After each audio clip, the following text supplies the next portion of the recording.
Alcuni giorni di vacanze in famiglia sull'isola di Maiorca. Erano arrivati da poco Torino Lelio, 74 anni, con la moglie Ileana Onisto, 77 anni, e il figlio Tiziano di 46. Su un'auto a noleggio guidata dal figlio, lo scorso 7 maggio stavano percorrendo l'autostrada che taglia in due l'isola quando si sono scontrati con un furgone all'altezza della località La Puebla. Un impatto terribile frontale con il furgone che si è ribaltato sul ciglio della carreggiata. Gravissime le ferite per Ottorino Lelio, morto poche ore dopo in ospedale. Niente da fare neppure per Ileana Onisto, che non ha mai ripreso conoscenza ed è stata vegliata dal figlio per 2 giorni.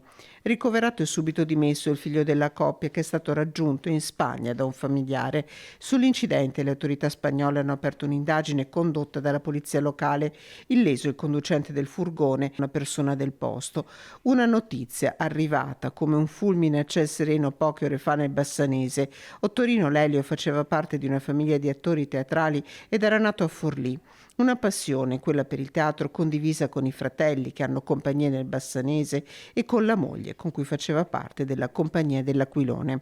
La famiglia, dopo aver vissuto a Romano de Zelino, si era spostata a Lori, a Cassole e adesso a Bassano, nel quartiere di Rondò Brenta.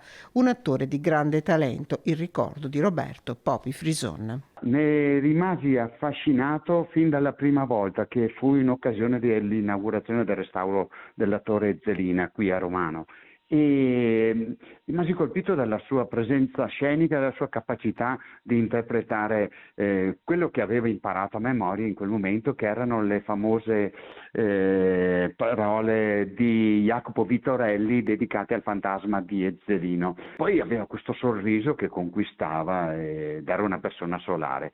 Non è ancora nota la data del rientro in Italia delle salme dei due coniugi.